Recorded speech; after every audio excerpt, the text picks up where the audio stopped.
اشرح لي صدري ويسر لي أمري واحلل عقدة من لساني يفقهوا قولي إن الله وملائكته يصلون على النبي يا أيها الذين آمنوا صلوا عليه وسلموا تسليما اللهم صل وسلم وبارك على سيدنا ومولانا محمد طب القلوب ودوائها وعافية الأبدان وشفائها ونور الأبصار وضيائها وعلى آله وصحبه وبارك وسلم۔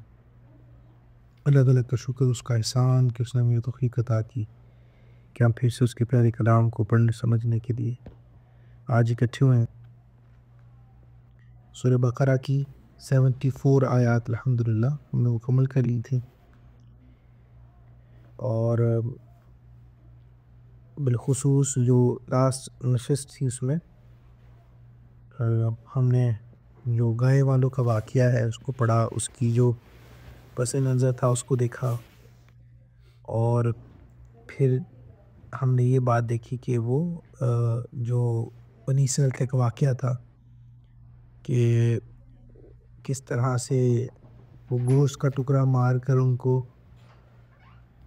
جو ہے وہ قاتل کا پتہ لگانا تھا، اور اس کے بعد پھر بھی اتنی نشانیوں کے بعد بھی جو 74 نمبر آیا تھا اس میں ہم نے یہ پڑھا تھا کہ پھر اس کے بعد تمہارے دل سخت ہو گئے تو وہ پتھروں کی طرح ہیں، بلکہ ان سے بھی زیادہ سخت ہیں، اور پتھروں میں تو کچھ وہ ہیں جن سے ندیاں بہہ نکلتی ہیں کہ اور کچھ وہ ہیں کہ جب پھٹ جاتے ہیں ان سے پانی نکلتا ہے، اور کچھ وہ ہیں جو اللہ کے ڈر سے گر پڑتے ہیں اور اللہ تمہارے اعمال سے ہرگز بے خبر نہیں۔ یعنی وہ یہ تھا کہ یہ پھر بھی جو ہے وہ نشانیاں دیکھ کر بھی سمجھ نہ پائے۔ 75 نمبر آیت میں ارشاد فرماتا ہے بسم اللہ الرحمن الرحیم افتطمعون ان یؤمنوا لکم وقد کان فریق منهم یسمعون کلام اللہ ثم یحرفونہ من بعد ما عقلوہ وهم یعلمون۔ تو اے مسلمانوں، کیا تم یہ امید رکھتے ہو کہ یہ تمہاری وجہ سے ایمان لے آئیں گے، حالانکہ ان میں سے ایک گروہ وہ تھا کہ وہ اللہ کا کلام سنتے تھے اور پھر اسے سمجھ لینے کے بعد جان بوجھ کر بدل دیتے تھے۔ انصار صحابہ کرام رضوان اللہ تعالیٰ اجمعین کو اس بات کی بڑی حرص تھی کہ یہودی اسلام قبول کریں، جو انصاری صحابہ تھے، یعنی جو مدینہ شریف کے رہنے والے صحابہ ہیں ان کو انصاری صحابہ کہتے ہیں، جنہوں نے ہجرت کی مہاجر ہیں۔ اچھا، وہ اس لیے تھا کیونکہ یہ لوگ وہ تھے، کیونکہ ان لوگوں کے ساتھ وقت گزارا تھا، ٹھیک ہے، بڑے بڑے قبیلہ اوس اور خزرج، ٹھیک ہے، بنو قینقاع، اس طرح کے جو بڑے بڑے قبیلے ہیں جو مدینہ شریف میں موجود تھے ساتھ، تو ان کی بڑی یہ خواہش تھی کہ کہیں یہ یہودی جو ہیں یہ اسلام قبول کر لیں، اور وہ بڑا اس حوالے سے زور لگایا کرتے تھے۔ تو اسی پر اللہ تعالیٰ نے ارشاد فرمایا کہ مسلمانوں، کیا تم یہ امید رکھتے ہو کہ یہ یہودی تمہارا یقین کر لیں گے یا تمہاری تبلیغ کی وجہ سے ایمان لے کر آئیں گے؟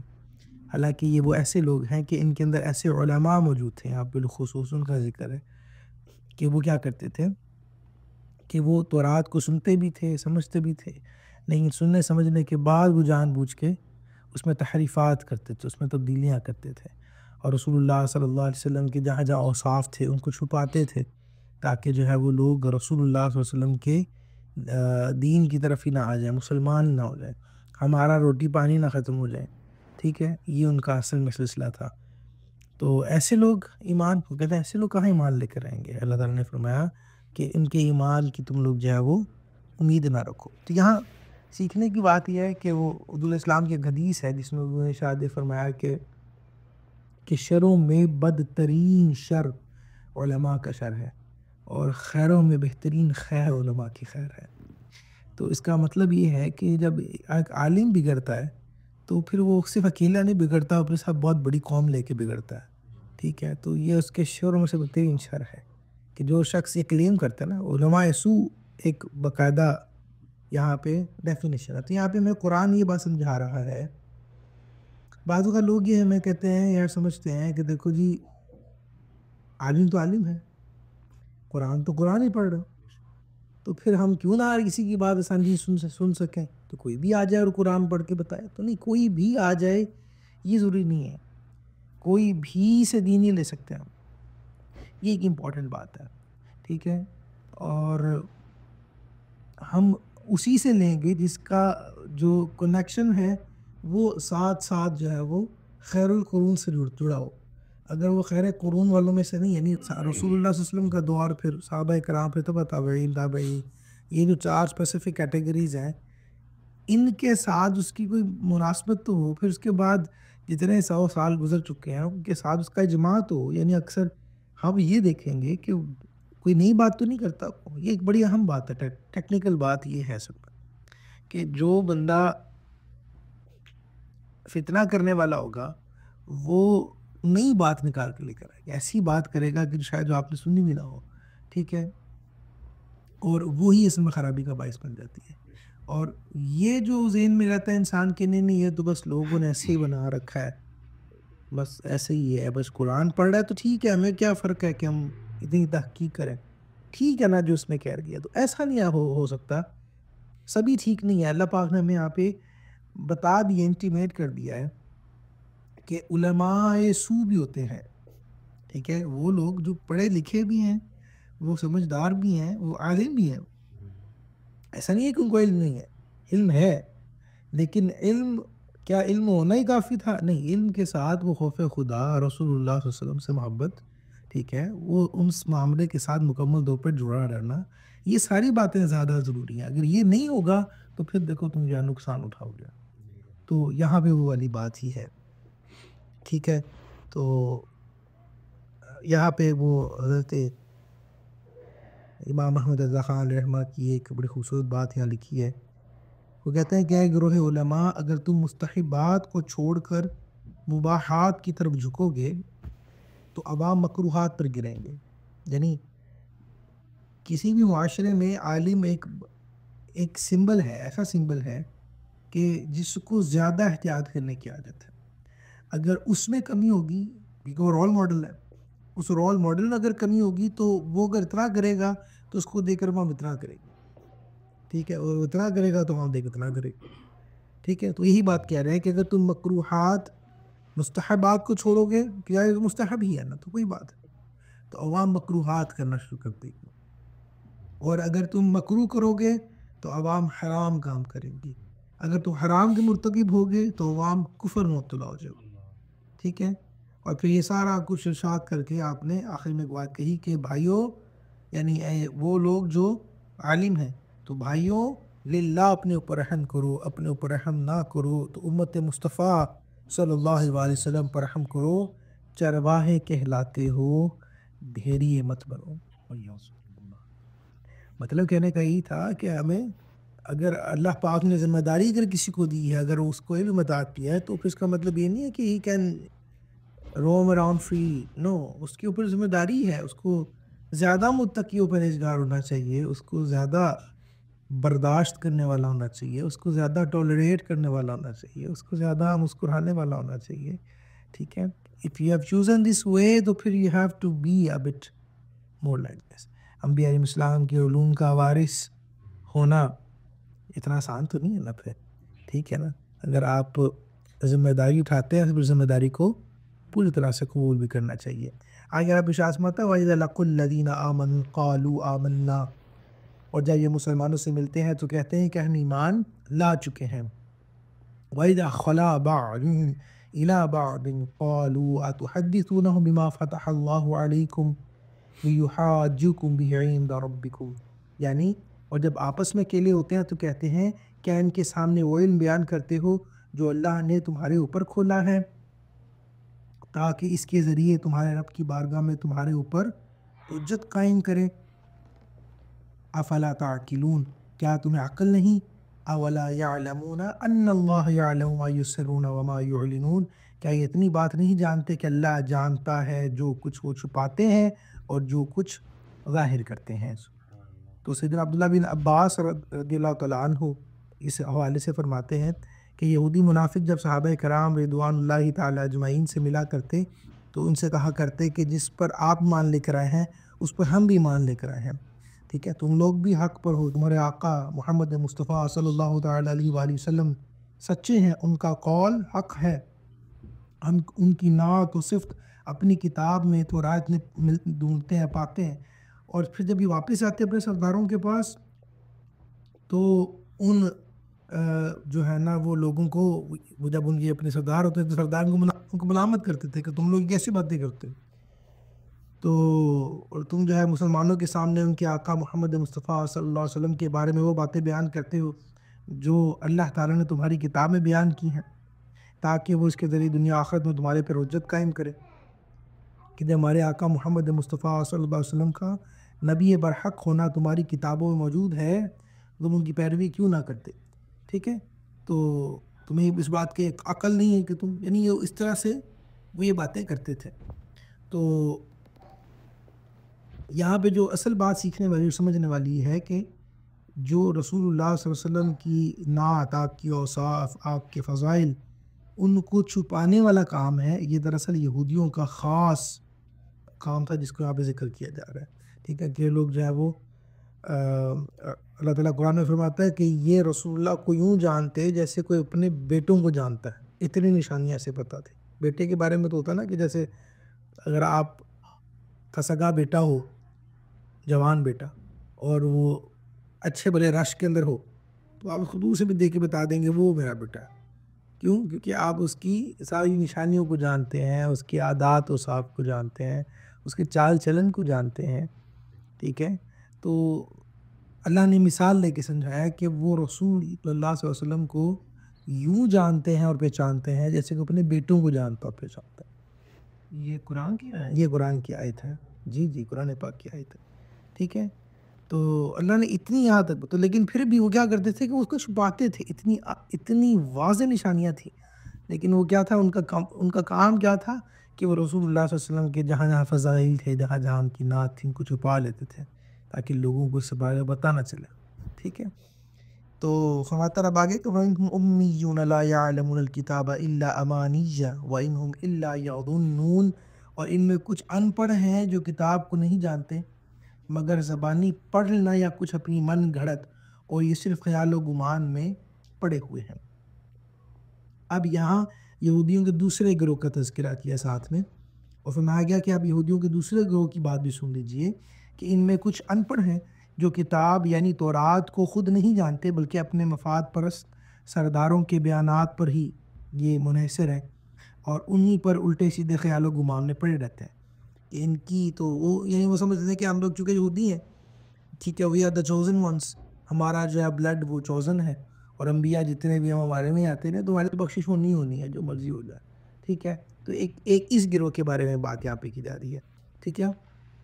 تو ہمارے کہ وہ اپنے ظن میں، اپنے جو ظنون ہیں، اپنے جو گمان ہیں، خیال ہیں، وہ اسی میں جو ہے وہ گمے پڑے ہیں، ٹھیک ہے؟ فَوَيْلٌ لِّلَّذِينَ يَكْتُبُونَ الْكِتَابَ بِأَيْدِيهِمْ، تو بربادی ان لوگوں کے لیے جو اپنے ہاتھوں سے کتاب لکھتے ہیں، ثم یقولون ھذا من عند اللہ لیشتروا به ثمنا قلیلا، ٹھیک ہے؟ اور یہ اپنے ہاتھ سے لکھتے ہیں اور پھر کیا کہتے ہیں کہ یہ خدا کی طرف سے ہے، کہ اس کے بدلے میں یہ تھوڑی سی قیمت حاصل کر لیتے ہیں۔ فویل لہم مما کتبت ایدیہم وویل لہم مما یکسبون، تو فرمایا تو ان لوگوں کے لیے ان کے ہاتھوں کے لکھے ہوئے کی وجہ سے ویل ہے۔ ویل جب کہا جاتا ہے قرآن میں، یہ ہلاکت ہے ان کے لیے، بربادی ہے ان کے لیے۔ آج بھی یہ جملہ بڑا معروف ہے اہل عرب کے ہاں، ویل کہنا، ویل یا ویل کر کے، تو ویل جو ہے وہ بربادی، تباہی ہے ان کے لیے۔ فرمایا تو یہ جو ہے وہ دو دفعہ کا فویل لہم مما کتبت ایدیہم، ٹھیک ہے؟ تو ان لوگوں کے لیے ان کے ہاتھوں کے لکھے کی وجہ سے ہلاکت ہے، اور ان کے لیے ان کی کمائی کی وجہ سے تباہی و بربادی ہے۔ تو سرکار دو جہاں حضرت محمد مصطفیٰ صلی اللہ تعالیٰ علیہ وآلہ وسلم مدینہ طیبہ جو تشریف فرما ہوئے، تو اب جو علماء تورات تھے، جو تورات جانتے تھے، اور وہ جو ان کے سردار تھے یہودیوں کے، ان کو یہ اندیشہ ہو گیا کہ ابھی اب ہمارا معاملہ، ہماری جو دھاک بیٹھی ہوئی ہے، ہمارا جو سلسلہ ہے، روٹی پانی کا مسئلہ زیادہ ہوتا ہے نا، آپ کو پتہ ہے اس حوالے سے، انہوں نے کہا یہ ہماری روٹی پانی بند ہو جائے گی، ہمارا بزنس ختم ہو جائے گا، لوگ ہمارے پاس آتے ہیں، ہمارے ساتھ جڑے رہتے ہیں، یہ تو ہم سب کچھ چھوڑ ہر چیز ختم کر کے رسول اللہ صلی اللہ علیہ وآلہ وسلم کی بارگاہ میں پیش کرنا ہے ان ساروں کو، تو بڑا آسان تو نہیں ہے یہ، ٹھیک ہے؟ تو یہ بڑا ضروری ہے۔ ابھی بھی بہت سارے معاملات اس طرح کے ہیں کہ جو دنیا دار 2 نمبر قسم کے جو آج کل آپ کو یہ پیر ملیں گے نا، ڈبے پیر جس کو کہتے ہیں، تو وہ جو ڈبے پیر ہوتے ہیں وہ کیا کرتے ہیں، ان لوگوں نے اپنے ساتھ لوگوں کو باندھ رکھا ہوتا ہے اور یہ اپنے سے آگے کسی کو جان نہیں دیتے اصل میں. حالانکہ اصل مقصد اور معنی تو یہی ہے نا کہ جو اللہ والا ہوگا اس کی اصل نشانی کیا ہے کہ وہ آپ کو اللہ اس کے رسول کی طرف جوڑتا ہے. لیکن کچھ ہوتے ہیں کہ یہ جو ہے وہ ایسا اپنے ساتھ باندھ لیتے ہیں کہ آپ پھر جو ہے وہ کچھ اور کسی اور طرف جا ہی نہیں سکتے.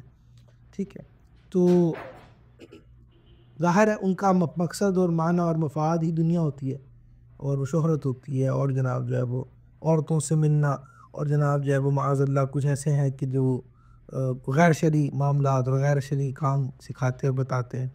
اچھا، اپنے مریدوں سے پیسے بٹورتے ہیں، اپنی چیزیں بناتے ہیں، اپنی پراپرٹیاں بناتے ہیں. تو یہ چیزیں بڑی واضح ہیں، انسان کو پتہ چل جاتا ہے کہ کون سچا ہے کون جھوٹا ہے.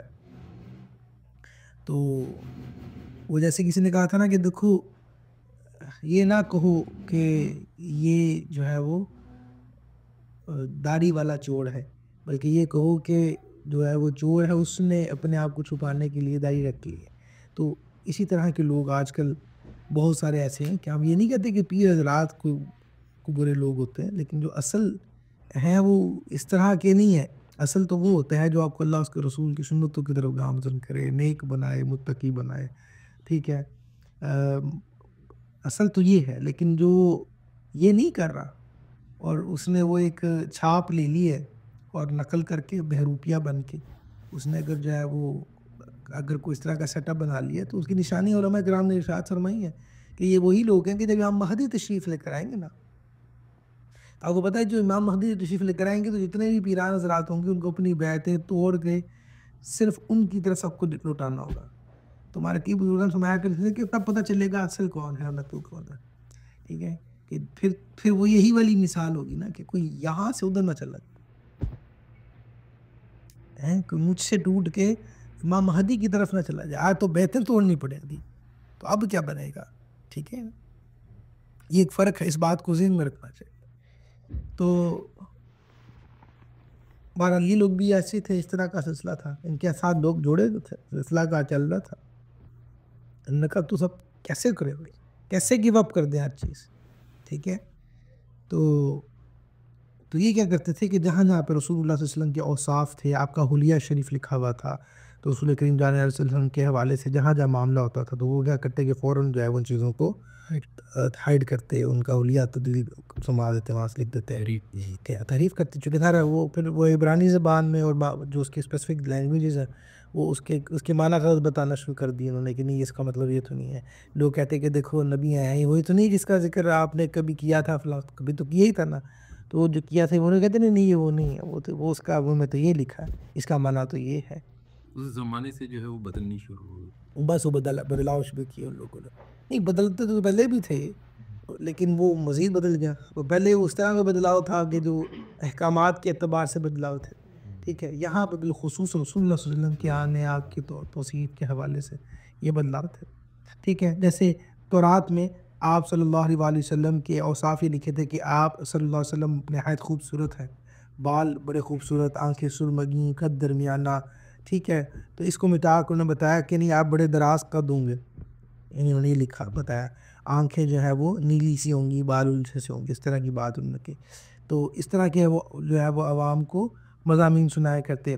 ٹھیک ہے، اور رسول اللہ صلی اللہ علیہ وسلم کو ظاہر ہے جب وہ اس کے خلاف پائیں گے تو کہیں گے یہ نشانیاں تو وہ نہیں ہیں.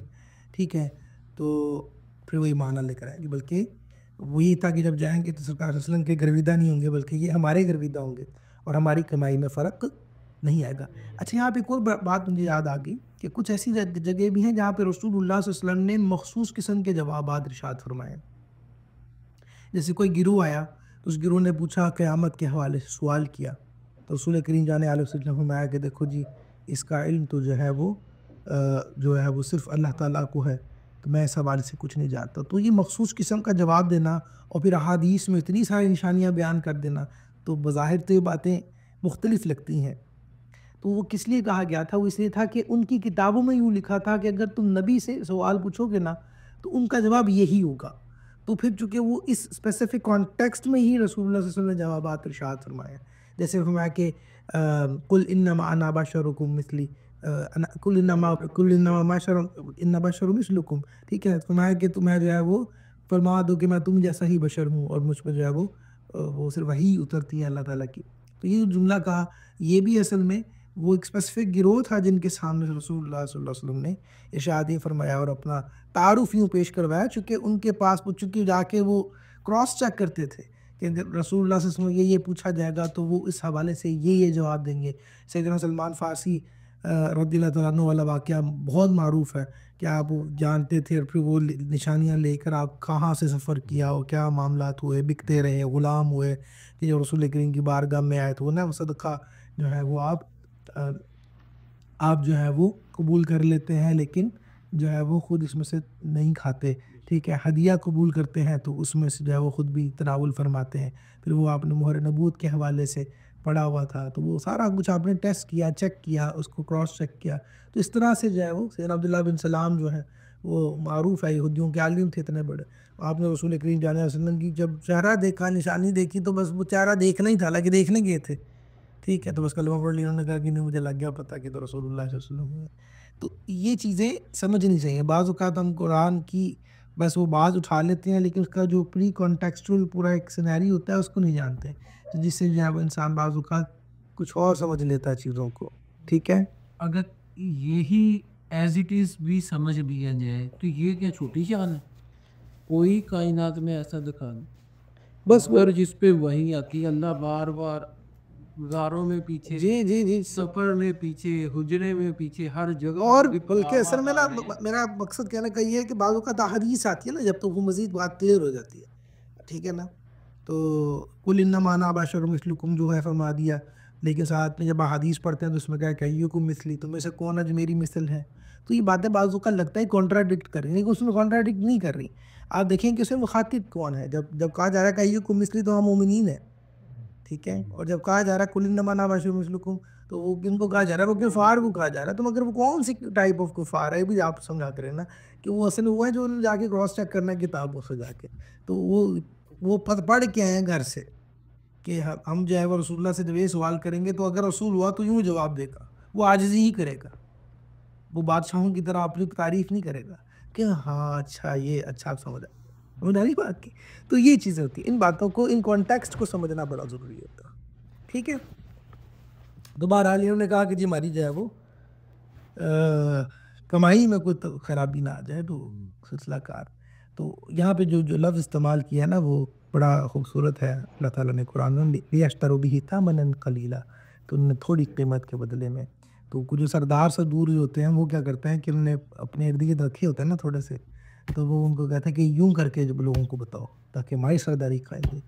اب بھی ایسا ہے، اللہ معاف کرے، ٹھیک ہے. بڑے بڑے وقتوں میں بڑے بڑے بادشاہوں نے، ٹھیک ہے، انہوں نے ایسے مفتیان رکھے تھے کہ جنہوں نے جو ہے وہ من پسند فتوے دیے ہیں، ٹھیک ہے. اور اب بھی بعض اوقات ایسا ہو جاتا ہے کہ جو وہی جو علماء سو ہیں ان کو جو ہے وہ بس وہ پیسے بتا دیے جائے، اپنی مرضی کا فتویٰ لے لیا جائے، ٹھیک ہے. اور یہ بھی آج اب آپ بہت زیادہ دیکھ رہے ہیں، بالخصوص ہمارے یہ جو طلاق وغیرہ کے مسائل ہوتے ہیں ان میں گڈمٹ ہو جاتی ہے، خرابیاں آ جاتی ہیں، مرضی کے لوگ فتوے لے لیتے ہیں.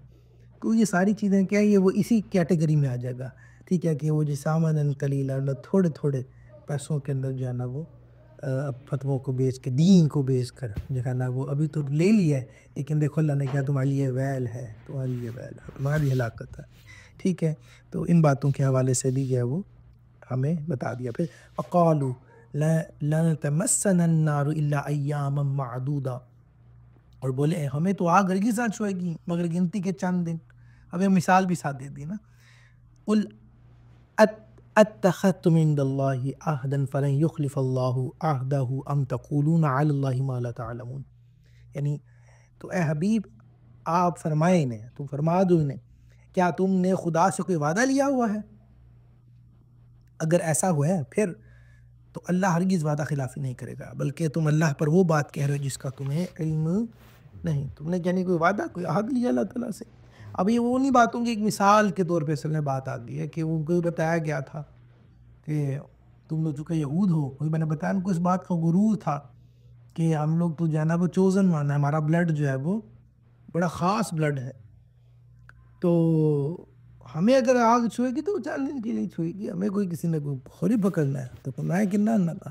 رسول کریم صلی اللہ علیہ وسلم کو کہا کہ آپ ان سے ریشنل کوسچن پوچھو, کیا تم سے اللہ نے کہ وعدہ کیا ہے بتاؤ, ٹھیک ہے, اگر تو کیا پھر تو ٹھیک ہے, اگر نہیں کیا تو پھر تم لوگ کیسی بات کرتے, ٹھیک ہے.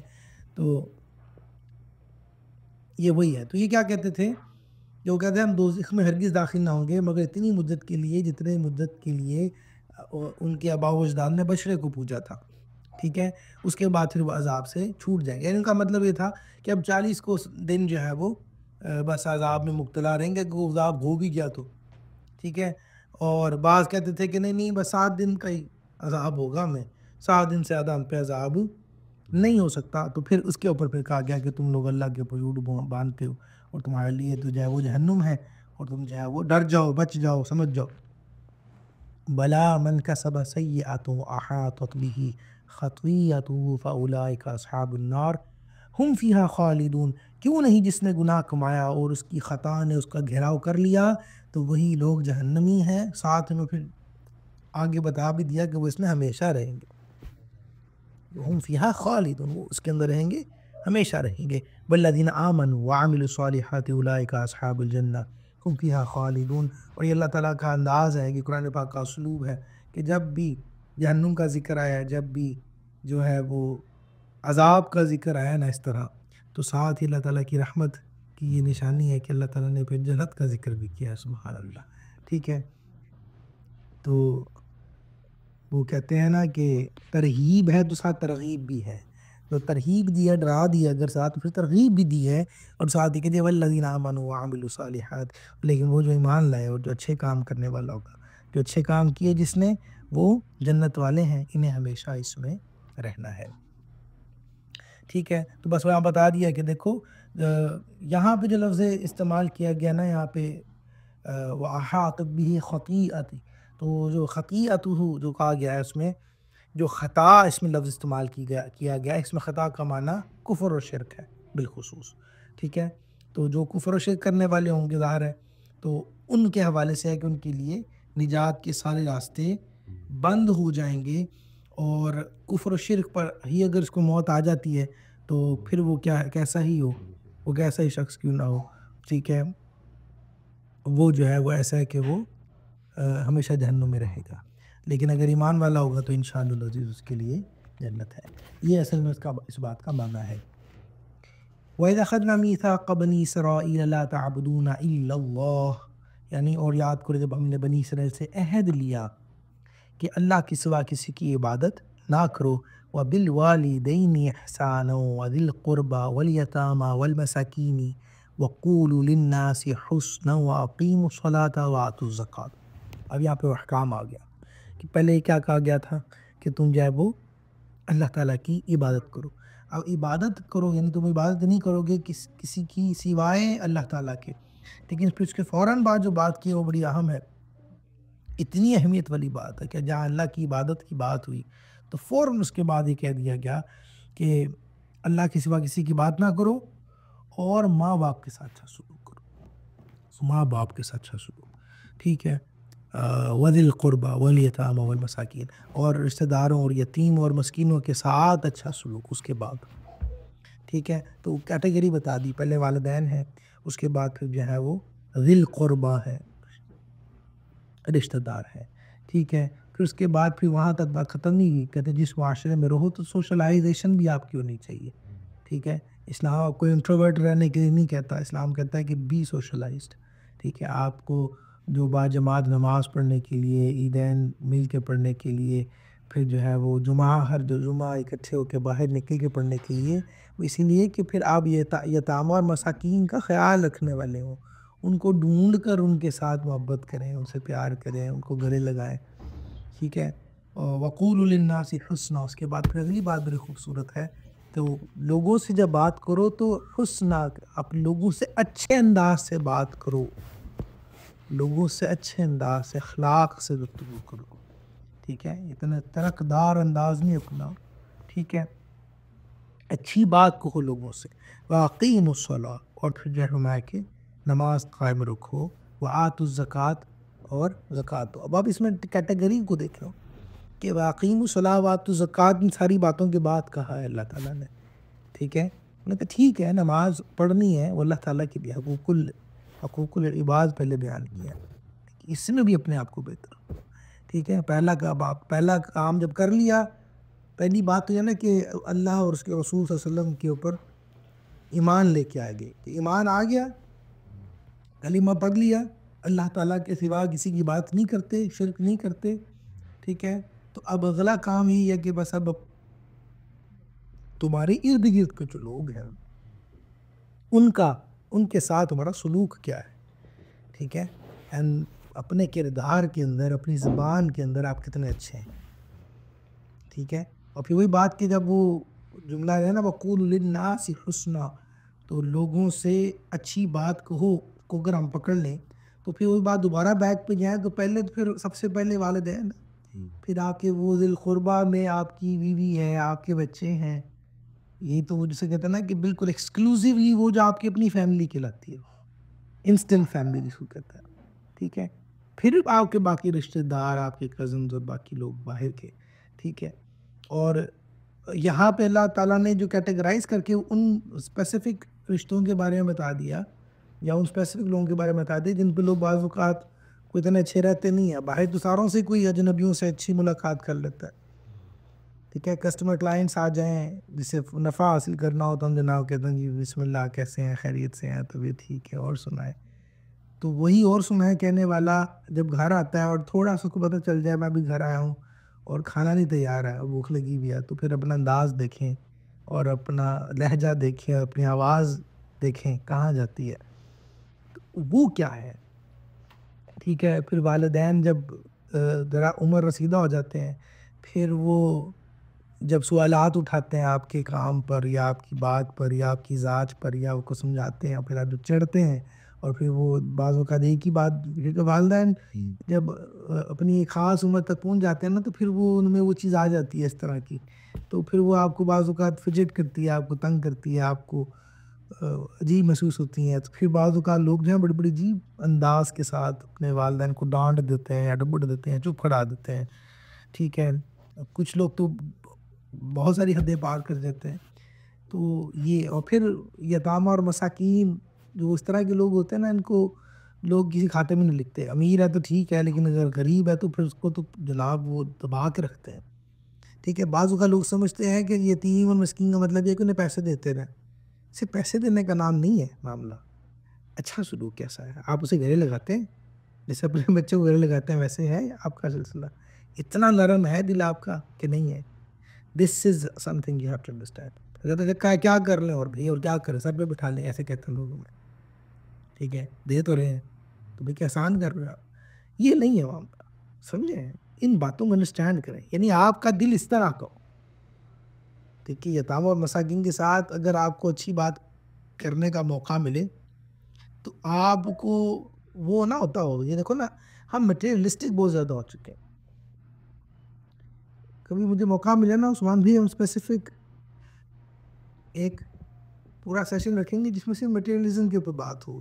یہ ایک ایسا مسئلہ ہے کہ لوگوں کو یہ بات پتہ ہی نہیں ہے کہ مٹیریلزم ہے کیا، ماڈرنزم یہ کیا ہے، اس کے اثرات ہم پہ کس قدر آ چکے ہوں.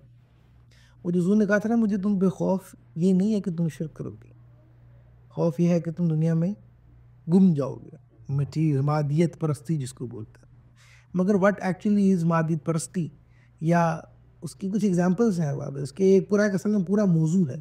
تو کبھی کوئی ایسی سیٹنگ بناتے ہیں انشاءاللہ، اس کے اوپر تھوڑی سی کوشش کرتے ہیں. ہو سکتا ہے کوشچن آنسرز میں بھی آج ہم تھوڑا سا اس کے اوپر تھوڑا سا ذکر کریں، ٹچ کر لیں اس کو. تو یہ بڑی اہم بات، آپ حیران ہوں گے، واللہ آپ حیران ہوں گے، میرا آپ سے وعدہ ہے اس بات کے اوپر، آپ حیران ہوں گے کہ ہم لوگ جو ہے وہ کس قدر جو ہے وہ ہم سمجھتے ہیں کہ ہم اسلام کو جانتے ہیں، مگر اصل میں ایسا نہیں. تو بہرحال پھر اس کے بعد یہی کہا گیا کہ نماز قائم رکھو، زکوٰۃ دو، اور پھر یہ باتیں یاد کرا کے اللہ تعالیٰ، چونکہ بات تو بنی اسرائیل کی ہو رہی ہے نا، تو جب یہ ساری باتیں یاد کرائی ہیں تو کہ تم تولیتم الا قلیل منکم وانتم معرضون. ٹھیک ہے، اور کہا کہ پھر تم میں سے چند آدمیوں کے علاوہ سب پھر گئے اور تم ایسے اللہ کے کام سے منہ موڑنے والے ہو، تعارض کرنے والے ہو، ٹھیک ہے. اب جو ہے وہ اصل میں اللہ تعالیٰ ان کو وہ حد یاد کر رہے جو تورات کے اندر اللہ تعالیٰ نے لوگوں سے لیا، ٹھیک ہے. اور یہ ساری باتیں یقیناً جو کہ تورات میں ہے، لیکن ظاہر ہے آپ جانتے ہیں کہ ساری باتیں قرآن پاک میں بھی ہیں. اللہ تعالیٰ نے یہ ساری باتیں ہمیں بتائی ہیں، رسول اللہ صلی اللہ علیہ وسلم نے ہمیں یہ باتیں بتائی ہیں، ٹھیک ہے، کہ تم یہ سارے معاملات کرو. لیکن تم لوگ اس اپنے صحت سے پھر گئے، ان سے اعراض کر گئے. تو اسے بات یہ معلوم ہوگی کہ بنی اسرائیل کی عادت ہی اس طرح کی تھی کہ اللہ تعالیٰ کے احکامات سے اعراض کیا کرتے تھے، منہ پھیر لیا کرتے تھے، اور عہد سے پھر جانا ان کی ایک بہت بڑی عادت تھی. تو ہمارے ہاں بھی جو عہد کا طریقہ ہے نا، وعدہ لینا، یہ طریقہ بھی الحمدللہ بزرگوں سے، رسول اللہ صلی اللہ علیہ وسلم کے دور سے چلتا ہے. رسول اللہ صلی اللہ علیہ وسلم کیا کرتے تھے؟ بیعت دیا کرتے تھے. بیعت کیا ہے؟ بیعت وعدہ ہی تو ہے نا، کہ آپ مختلف اچھے کاموں کے اوپر وعدہ لے لیتے ہیں، کہ یعنی میں وعدہ کرتا ہوں اس بات کے اوپر. تو اس میں دو باتیں بڑی اہم ہیں. اس میں وہ ٹریڈیشن اصل میں ہے کہ ہم بنی اسرائیل نہیں ہیں. مسلمان یہ جب بیعت کرتا ہے، وعدہ کرتا ہے، آج بھی الحمدللہ ہے نا کہ جو اچھے لوگ ہیں، جو صحیح ہیں، تو ان کے ہاتھ میں ان کیا بیعت کیا کی جاتی ہے؟ یہ وعدہ کیا جاتا ہے. گویا کہ جیسے صحابہ کرام نے رسول اللہ صلی اللہ علیہ وسلم سے وعدہ کیا، تو ہم بھی آج جو اگر کوئی بیعت کرتا ہے تو وہ اصل میں وہ اس بات کا وعدہ کرتا ہے کہ میں، چونکہ آپ نیک آدمی ہیں، ٹھیک ہے، تو میں چونکہ آپ کو اچھا آدمی، نیک آدمی سمجھتا ہوں، اور میں نے آپ کے معاملات کو، افعال کو، لوگ آپ کی زندگی کو دیکھا، آپ اچھے اور نیک اور پرہیزگار متقی ہیں، تو میں آپ کے ہاتھ پہ اس بات کا وعدہ کرتا ہوں کہ میں اب نماز پڑھوں گا، میں جو ہے وہ روزے رکھوں گا، میں جو ہے وہ گالی گلوچ سے بچوں گا، میں جو ہے وہ پھر میں ڈرامے نہیں دیکھوں گا، بے حیائی نہیں کروں گا، خرابیوں میں نہیں پڑوں گا، میں جو ہے وہ ہمیشہ سچ کہوں گا، میں جو ہے وہ لوگوں سے اچھے انداز سے ملوں گا. یہ ساری باتیں جو آپ کرتے ہیں وہ کیا ہے؟ یہ اصل میں اس ٹریڈیشن کو زندہ رکھنا ہے، ٹھیک ہے، یہ اس ٹریڈیشن کو زندہ رکھنا ہے، ٹھیک ہے، کہ یہ اس بات کا اقرار کرنا ہے کہ اللہ ہم بنی اسرائیل میں سے ہیں، اگر ہم وعدہ کر رہے ہیں تو انشاءاللہ اپنے وعدے پہ پورا اتریں گے، ہم اسے بھاگیں گے نہیں، ٹھیک ہے. تو اصل میں یہ اس طرح کی بات ہے، یہ وہ ٹریڈیشن ہے سب.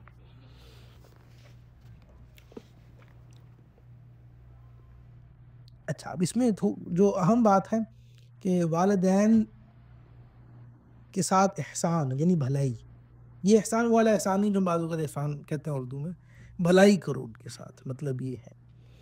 اب بھلائی کی تعریف بہت بڑی ہے، بہت بڑی ہے، ٹھیک ہے، اتنی بڑی ہے کہ آپ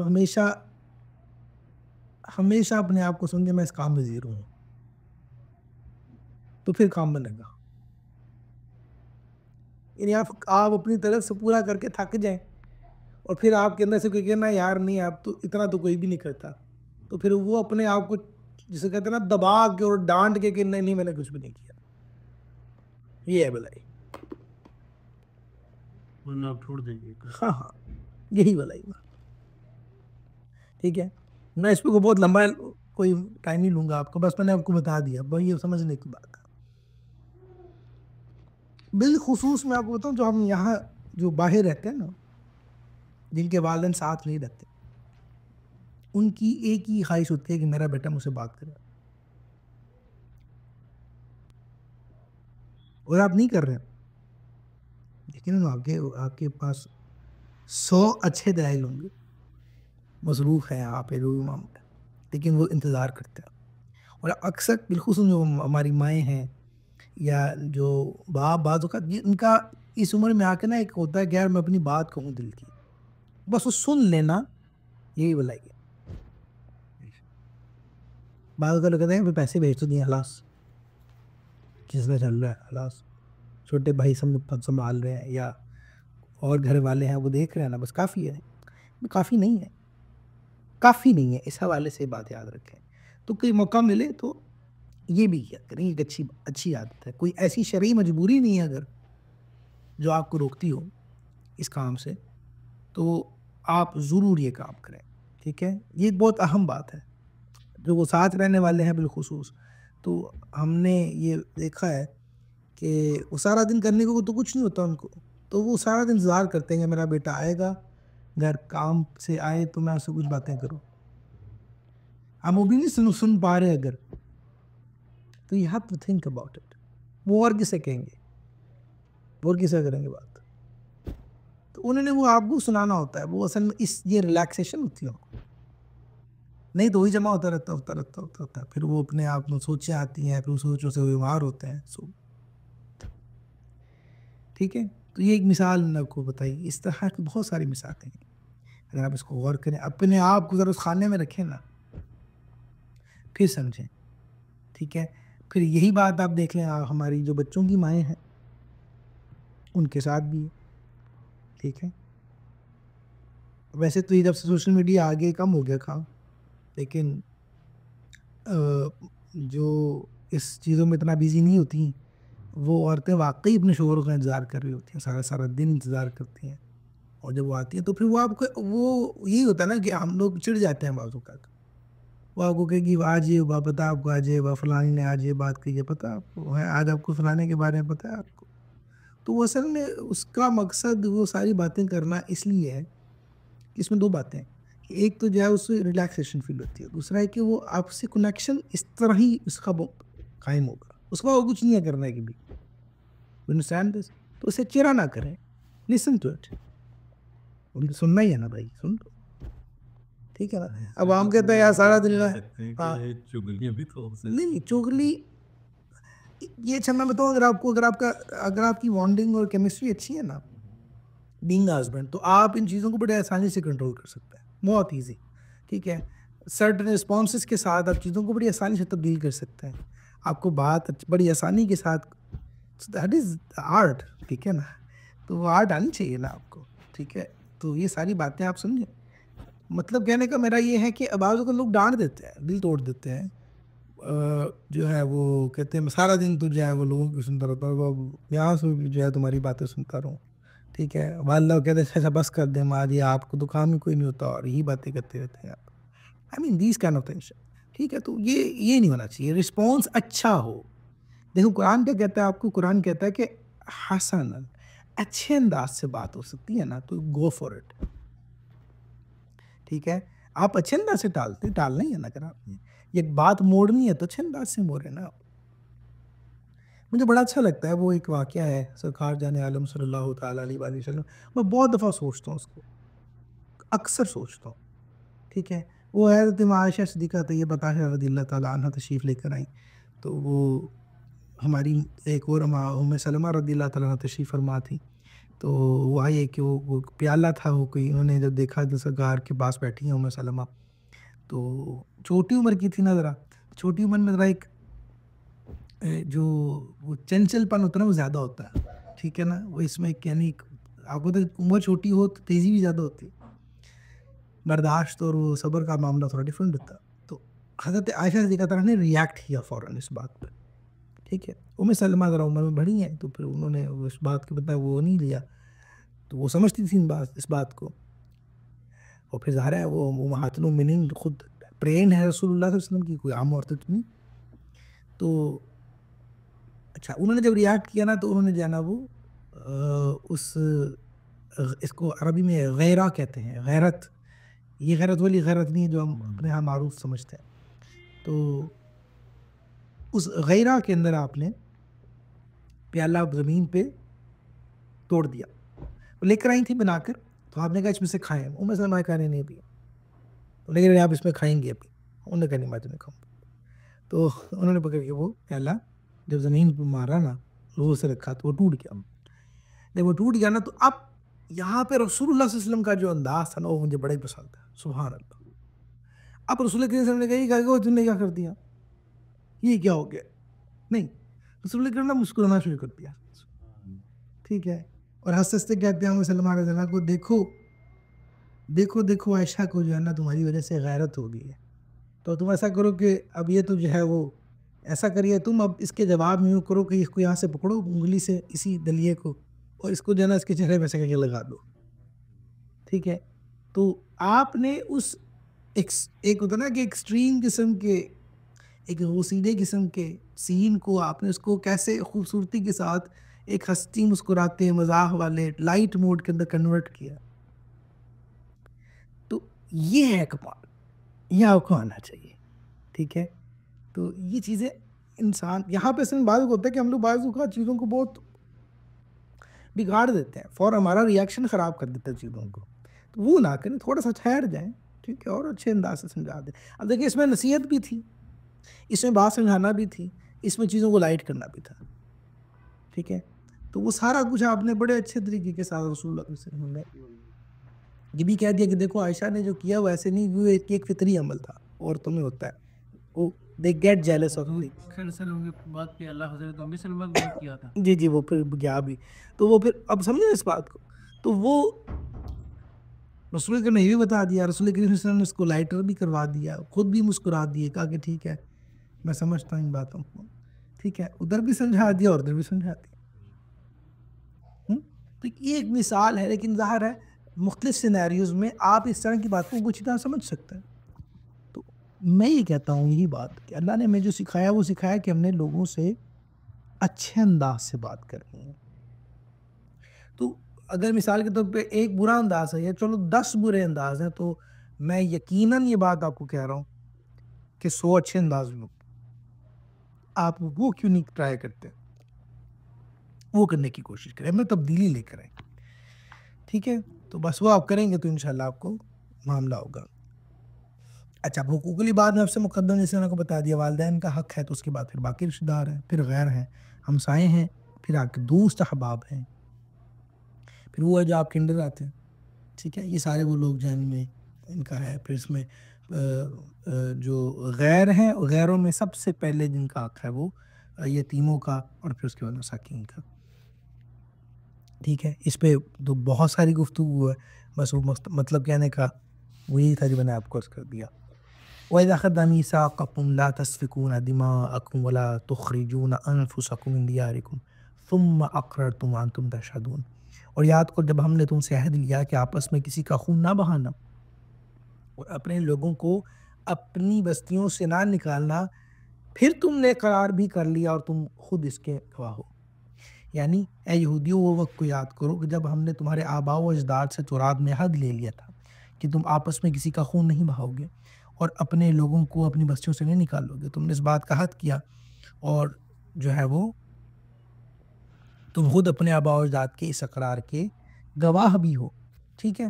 اور پھر دیکھیں ثم انتم هؤلاء تقتلون انفسكم وتخرجون فريقا منكم من ديارهم وظاهرون عليهم بالاثم والعدوان، ٹھیک ہے.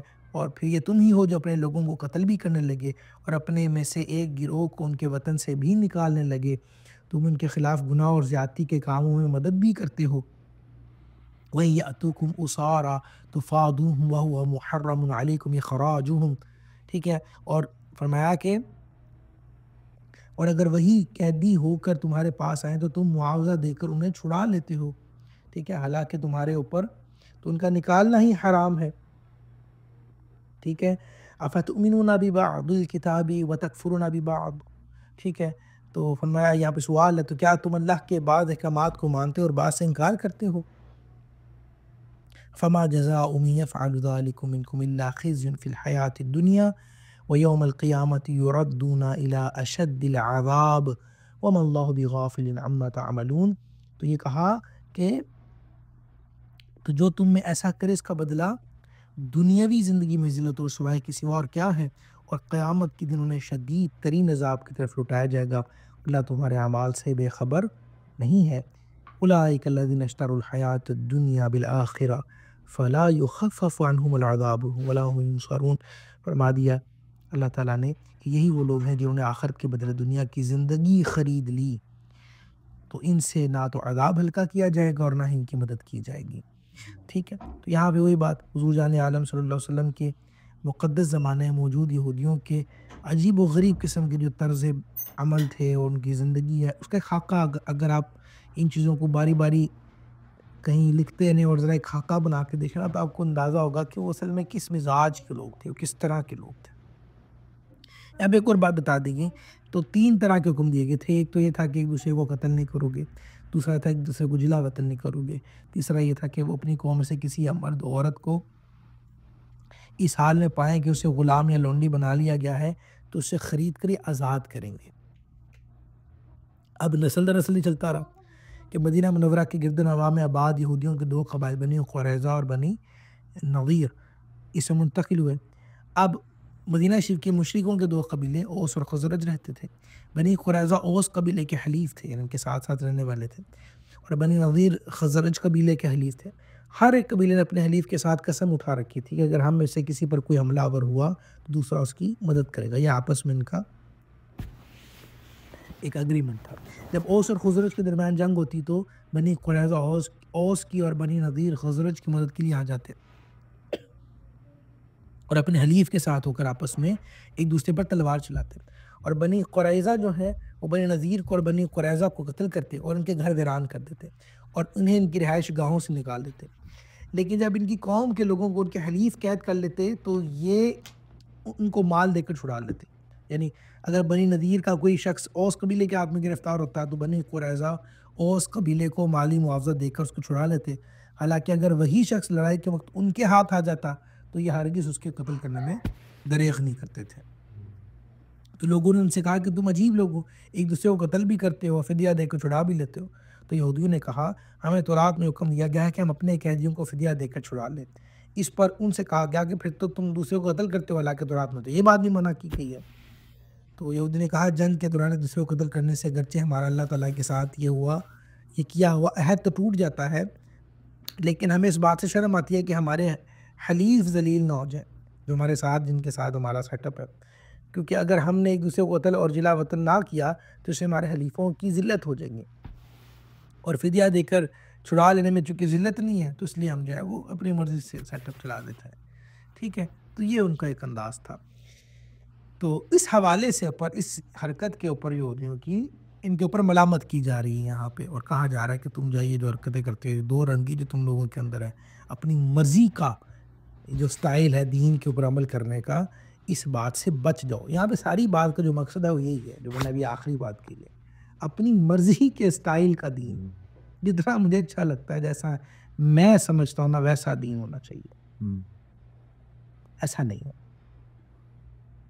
ٹھیک ہے، لوگ جو ہیں وہ میں جملہ کہتا ہوں کہ ٹیلر کٹ اسلام سمجھتے ہیں ہم اپنے لیے، ہم جیسا مجھے فٹ آئے بس ویسا اسلام اچھا ہے۔ ٹھیک ہے، حق وہی ہے جو میرے مطابق کا حق ہے، جو مجھے سمجھ میں آتا ہے، ایسا نہیں ہوتا۔ ہمیں تو پہلے اس بات کو انڈرسٹینڈ کرنے کی ضرورت ہے، اور مجھے نا اب جتنا وقت گزرتا جا رہا ہے نا، مجھے الحمدللہ رب العالمین اللہ تعالیٰ یہ بات سمجھاتا چلا جا رہا ہے جو مجھے پہلے سمجھ نہیں آتی تھی، کیوں بار بار ہر رکعت میں پڑھتے ہیں ایاک نعبد و ایاک نستعین۔ اس میں جو نعبدو ہے نا، نعبدو اس کا مطلب ہے کہ ہم سارے اے اللہ تیرے ہی سلیوز ہیں۔ عبد کا مطلب ہے غلام۔ اب مجھے آپ خود بتائیں غلام کی مرضی ہوتی ہے بولے؟ ہم روز ہر رکعت میں اللہ نے یہ بات سکھائی ہے، بتائی ہے کہ تو روز بات کا اقرار کرو، کیونکہ ہمارے میں یہ ایگو ہے نا، یہ ایگو تو ہے نا ہمارے میں۔ ہاں اپنے رب کے بھی غلام منہ سے کہنے کے باوجود نہیں بن پاتے۔ ٹھیک ہے، یعنی غلام کا مطلب، رب کے غلام کا مطلب کیا ہوگا؟ رب کے غلام کا مطلب ہوگا اس کی شریعت کے، اس کے احکامات کا غلام ہوگا۔ لیکن کیا ہم ہو رہے ہیں؟ ہم اس بات کو ایکسیپٹ کرتے ہیں؟ نہیں کرتے۔ مسئلہ یہاں پہ آ کے خراب ہے۔ آپ جس بات کا اقرار روز کر رہے ہیں، ہر رکعت میں کر رہے ہیں، جا کے اللہ تعالیٰ کے سامنے کھڑے ہو کے، اپنی زندگی کے اندر نماز سے باہر نکل کر آپ کتنا اس کے اوپر عمل کرتے ہیں؟ اپنے مائنڈ کو آپ نے اس بات کے لیے اگری کر لیا کہ میرا مائنڈ کسی لاجک، کسی ریزن، کسی سائنس، کسی علم کے اندر نہیں ہے، تو اللہ تعالیٰ کے حکم کے اندر ہے۔ جب حکم آ گیا، پھر حکم ہمارے بزرگ فرمایا کرتے تھے، استاد صاحب میرے کہا کرتے تھے کہ بیٹا حکم مننے جاننے میں سمجھے نہیں جانتے، کہتے بیٹا حکم مانے جاتے ہیں، حکم سمجھے نہیں جاتے۔ ٹھیک ہے، تو مسئلہ یہ ہے کہ مجھے آیا وہ کہتے ہیں نہیں بس جو مجھے سمجھ میں آ رہا ہے بس یہ ایسے ہی ہے، آپ نے جو بات کی وہ ٹھیک ہے، کیونکہ میری سمجھ میں آ رہی ہے نا، میرے مطابق میرے لائف سٹائل کو خراب نہیں کر رہی، میری آسائشوں کو، میرے معاملات کو، کیونکہ یہ چیز جو ہے وہ ہٹ نہیں کر رہی ہے تو بس یہی آگ کا بس، کیونکہ یہ میرے مطابق یہ ایکچولی پریکٹس نہیں ہو رہا نا، دیکھنے میں نہیں آ رہا نا. ایسے بہت سارے لوگ ملیں گے آپ کو یہ کام کہتے ہیں. آپ سنیں گے یہ بات، آپ دیکھیں گے، آپ یقیناً میری اس بات کرنے کے دوران آپ کے نظروں کے سامنے ایسے کریکٹرز آ چکے ہوں گے کچھ ویسی باتیں کرتے جیسا کام کرتے. تو بتائیں نا مجھے، سمجھ رہے ہیں؟ یہ اتنی بڑی باتیں اور اتنے واقعات بیان کرنے کا مقصد صرف واقعہ بیان کرنا نہیں ہے، اس کے پیچھے کوئی جو وجہ ہے وہ سمجھا کریں، وہ لے کے اٹھے نا. ہمارے ہاں بھی ایسا ہی ہے، ہم کچھ حصے پر ایمان لاتے ہیں کتاب کے اور کچھ حصے پہ نہیں لاتے. ہمارے سے مطلب ہمارے معاشرے کے اوپر ان جنرل ایسا ہو رہا ہے نا. یہاں پہ اللہ پاک نے افتؤمنوا ببعض الکتاب، اللہ تعالیٰ خود فرماتا ہے کیا تم کتاب کے بعد سے حصے پر ایمان رکھتے ہو، بعض پر نہیں رکھتے. اب حکم اور بات اور اللہ تعالیٰ کا جو خطاب ہے وہ بنی اسرائیل سے ہے بالخصوص، لیکن کیا بالعموم اگر اس کو دیکھا جائے تو بتاؤ کون سی عادتیں ہماری جو ان سے مختلف ہیں؟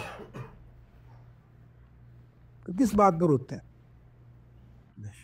لوگ آج کہتے ہیں ہم برباد ہو گیا، ہم برباد ہو گیا، ہم برباد ہو گیا. تو ویل تو اللہ نے کہا ہے نا کہ جو ایسی حرکتیں کریں گے اس کے لیے ویل ہے، اس کے لیے بربادی ہے، اس کے لیے خرابی ہے. بتاؤ پھر جب آپ خود پنگے لو اور قرآن کہے کہ ایسے معاملات کرنے والے کے لیے خرابی ہے، اور پھر آپ کہیں گے نہیں لگتا کہ اس نے جادو کر دیا. آپ سمجھو نا، پھر خرابی تو آپ خود لے کے آ رہے ہو نا اپنے گھروں کے اوپر. How can you do something else? یہ بڑی اہم بات ہے. اس حوالے سے سمجھیں، شریعت کا مطلب ہی یہ ہوتا ہے کہ آپ نے اپنی عقل کو اس کے حکم کے مطابق ڈھالنا آپ نے ہے، شریعت کو نہیں اپنی عقل کے مطابق ڈھالنا. تابع کا مطلب ہی وہی ہے، من یطع الرسول فقد اطاع اللہ. تو اطاعت کا جو لفظی معنی اٹھائیں، ڈکشنری اٹھائیں آج جا کے، اردو کی کوئی ڈکشنری گوگل کر کے دیکھیں، آپ کو پتہ چلے گا اطاعت یا فرما برداری کا مطلب ہوتا ہے کہ غلام ہو جانا. کسی کے ماتحت ہونے کا مطلب یہ ہے کہ بس آپ نے سارا جھکا لیا، بس ٹھیک ہے، آپ نے جو ہے نا اپنا آپ سونپ دیا، اب کچھ نہیں ہے. لیکن ہم کہتے ہیں کہ نہیں جی آئی ایم فری.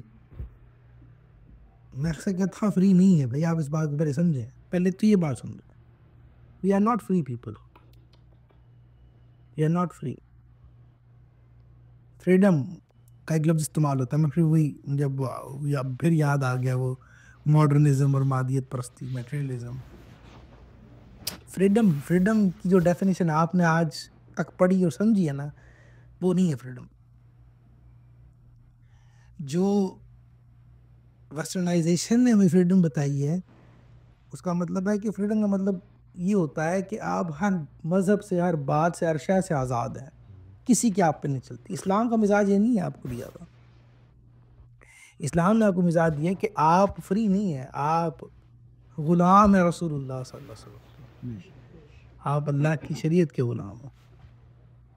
میں یطیع رسول ہے نا، قل ان کنتم تحبون اللہ فاتبعونی یحببکم اللہ، فاتبعونی، میری اتباع، میرے غلام ہو جاؤ. حضور نے کہا ہے صلی اللہ علیہ وسلم، اللہ سے محبت کرنی ہے، غلام کس کے ہو جاؤ؟ میرے. یہ قرآن ہے، یہ بھی پڑھیں گے انشاءاللہ ہم آگے. اللہ نے کہا قل، محبوب آپ کہو، کہہ دو، ان کنتم تحبون اللہ فاتبعونی، تو میرے غلام ہو جاؤ گے تو پھر تمہیں اللہ سے محبت تم نہیں کر سکتے. ہم کیسے کر سکتے؟ تو اللہ تم سے محبت کرے گا، اللہ تو اپنا محبوب بنا لے گا، لیکن میرے غلام ہونا پڑے گا. یہ قرآن ہے، سمجھے میری بات؟ تو پہلے تو یہ مائنڈ بنائے پہلے اپنا، either you are or not. اگر آپ ہیں تو پھر بات ختم ہوگی نا بھائی، بات ختم ہوگی، سمجھ رہے ہیں؟ تو یہ باتیں سمجھنا بڑا ضروری ہے، اور یہی بات صحابہ کو صحابہ بناتی ہے. صحابہ کرام رضوان اللہ اجمعین کو دیکھیں، تو ان لوگوں نے تو میں کہتا ہوں سبحان اللہ کمال ہے. ان کے رسپانسز, ان کا انداز ایسی صحابہ نہیں ہے بھائی. 365 360 خدا دیکھے انہوں نے اپنی آنکھوں سے. اللہ کے نے کہا کہ تمہارا خدا ایک ہے 360 میں. انہوں نے کہا اچھا کیسا ہے؟ انہوں نے کہا ان میں سے کسی جیسا نہیں. انہوں نے کہا اچھا وہ کسی مٹیریل کا؟ انہوں نے کہا کوئی مٹیریل کا نہیں بنا. ٹھیک ہے. انہوں نے کہا آمنا صدق ہے یار. ویسے نا ایک ان دیکھا خدا ہے, وہ یکتا ہے, اس کی کوئی مثل نہیں. ٹھیک ہے. اور میں جانتا ہوں. رسول نے کہا میں جانتا ہوں, میں کہہ رہا ہوں. انہوں نے کہا آپ کہہ رہے ہیں؟ رسول نے کہا میں کہہ رہا ہوں. دیکھے ہوئے بھی رد کر دیے اس ان دیکھے کے لیے. کیوں بھی آپ نے کہتی یہ اطاعت. اور مثال لے کے سناؤں آپ کو. مجھے وہ یہ مثال بھی بڑی بڑی پیار لگتی ہے, بہت اچھی لگتی ہے. حجت الوداع کا موقع ہے, لوگ جمے پر لینے مکے, ٹھیک ہے, وہاں رہے ہیں, زندگیاں گزاری ہیں. ٹھیک ہے. جب وہ واپس آئے ہیں رسول اللہ کے ساتھ, حجت الوداع کا موقع, رسول نے اعلان کیا ہے کہ میرے صحابہ بتاؤ یہ کون سی جگہ ہے. نے کہا واللہ اعلم رسول اللہ صلی اللہ علیہ وسلم کی پتہ ہے. کیا پتا بھائی. انہوں نے کہا اچھا بتاؤ یہ دن کون سا ہے. انہوں نے کہا نہیں ہمیں نہیں پتا, ہمیں لگتا ہو کہ پتہ نہیں یہ دن ہے, آپ فرماتے کچھ اور آج, تو ہمیں وہی پتہ جو آپ نے کہا. یا رسول الحاظ یہ ہے جو ان کو اسپیشل کرتا ہے, کہ وہ یہاں والے ایمان والے نہیں تھے, وہ یہاں والے ایمان والے, وہ کہتے نہیں تھے, قولی نہیں تھا معاملہ, وہ فعلاً قولاً و فعلاً تھے. یہ مجھے بڑی کمال لگتی ہے بات. تو یہ ہے جو میں لے کے آ رہا ہے اپنے اندر. ٹھیک ہے. پھر آپ وہ نہیں دیکھیں چیزوں کو کہ نہیں یہ ایسے, آپ کو لگتا کچھ اور ہو, یار آپ کو بھی سوچیں نا, اس بات کو سمجھیں, انڈرسٹینڈ کریں. ٹھیک ہے. بندے کی آنکھ نکل گئی ہے, اس پکڑ کے کہتا ہے یا رسول اللہ صلی اللہ علیہ وسلم ٹھیک کریں اس کو. حدیث پاک ہے نا, ٹھیک ہے نا. انہوں نے کہا یا رسول اللہ صلی اللہ علیہ وسلم کیوں, کیا انہوں نے پتہ تھا یہ کام اب ختم ہو گیا خلاف؟ انہوں نے کہا نہیں, لاجک کچھ بھی کہتے رہے ہے, تم اپنی جگہ پہ رہ گئی جو رہ گئی.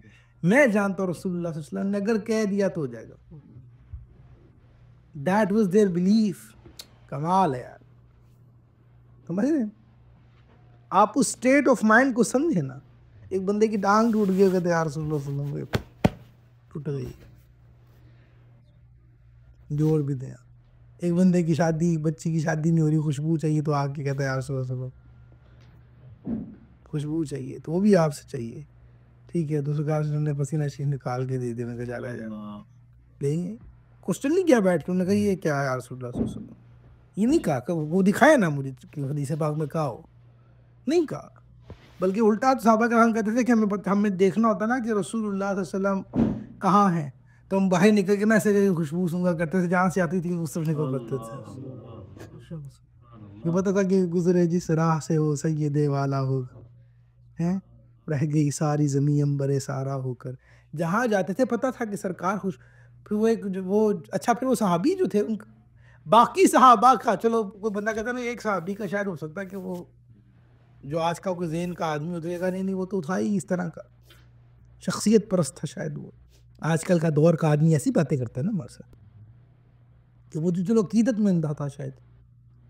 لیکن باقی کمیونٹی کا عالم کیا, باقی کمیونٹی نے ان کے گھر کو کہہ دیا یہ بیت العطور ہے, یا یہ عطروں والا گھر ہے, یہاں سے خوشبوئیں آتی کہ سرکار کا عطر گیا ہے, سرکار کی جسم مبارک سے عطر گیا ہے, تو یہ گھر ہی آج حج سے خوشبوؤں والا نام ہی رکھ دیا. حدیث اٹھا کے دیکھیں, نام ہی رکھ دیا. ٹھیک ہے. عثمان غنی رضی اللہ عنہ کو سرکار نے اپنی 2 بیٹیاں عطا کر دی. ساری کمیونٹی نے کہا یہ 2 نوروں والا ہے, یہ کوئی ایک نور نہیں, اس نے 2 نوراں والا ہی ہے. وہ مشہوری کر دی 2 نور والا ہی ہے. یہ کیوں ہے, اب اس بات کو سمجھیں. وہ آپ اس صحابی کی اسٹیٹ آف مائنڈ سمجھیں نا, کہ وہ جو کھڑا ہو کے آدھی رات کو جنگل کے اندر, ٹھیک ہے, وہ شیر سے باتیں کر رہا, کہتا او سن بھائی میں اللہ کے رسول کا صحابی ہوں, میرا نام سفینہ ہے, میرا نام سفینہ ہے, پتہ تمہیں. حالانکہ میرا سفینہ نہیں ہے. ان کی عادت تھی سمجھ نا, کچھ ایسے صحابہ ہوتے ہیں، ایسے لوگ بھی ہوتے ہیں نا، آپ نے دیکھا ہوگا کہ جو عقیدت میں وہ آگے آگے رہتے ہیں، کام کرنے کے لیے آگے آگے رہتے ہیں، تو وہ کبھی کوئی کام ہوتا ہے نا فٹافٹ سامان اٹھا لیتے، اٹھا کے لے جاتے، لوگوں کا سامان اٹھا کے لے جاتے. سرکار میں تو یہ دیکھو یہ سفینہ ہے، دیکھو یہ سفینہ ہے. وہ سفینہ کہتے ہیں اس جہاز کو جو چیزوں کو سامانوں کو اٹھا کے لے جائے اور یہاں سے وہاں ڈراپ کرتا ہو. اس نے کہا دیکھو یہ سفینہ ہے.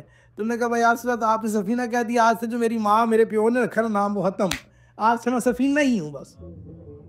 تو وہاں پہ جو تعارف کروا رہے ہیں شعر سے باتیں کر رہے ہیں اور کہہ رہے ہیں سنو میرا نام سفینہ بتا تمہیں.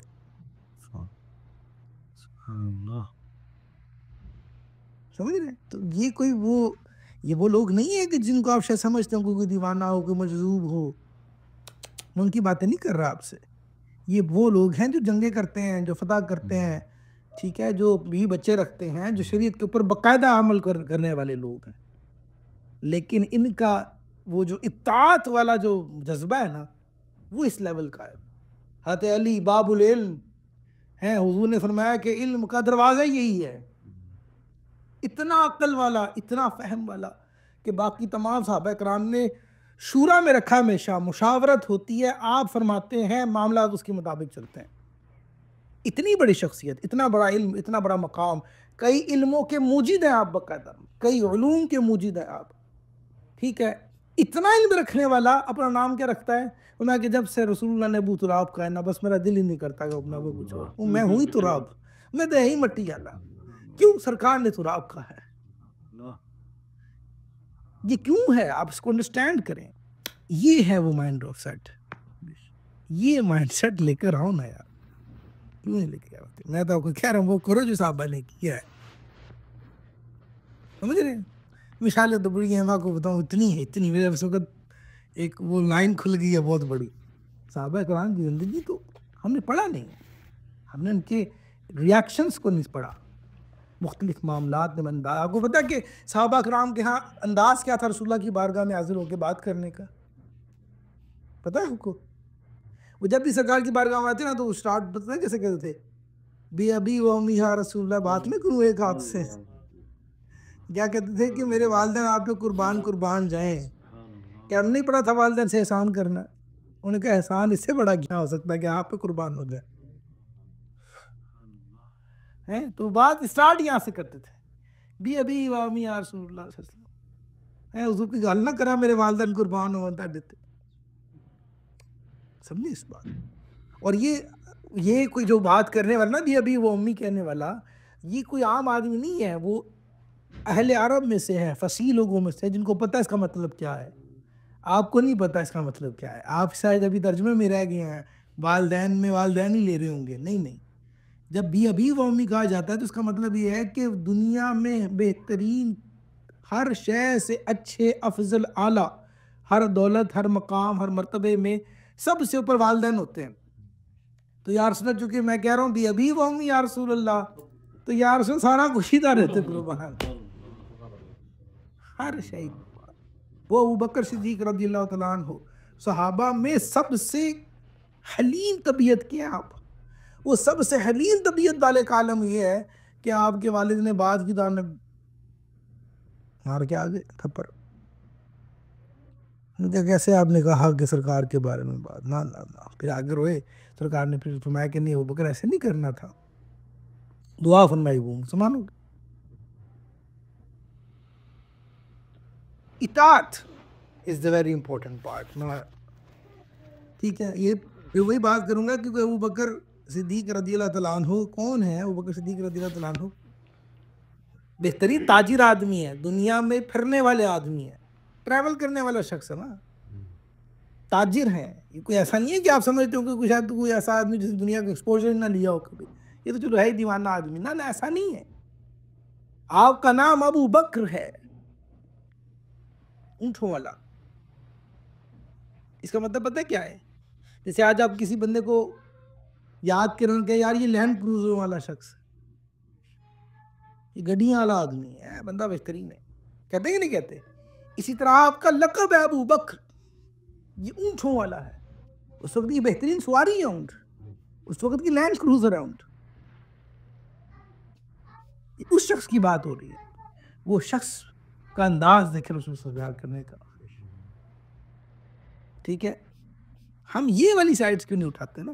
اٹھائیں نا، یہ اطاعت ہے.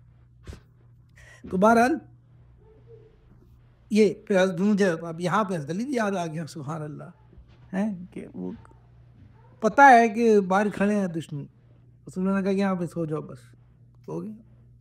اور پتہ آپ کو جواب کیا اس کے بعد حضرت علی کا؟ ساری زندگی آپ کا سٹیٹمنٹ ہے یہ، میں کہ اس رات کے علاوہ مجھے سکون کی نیند اور کسی رات نہیں آئی،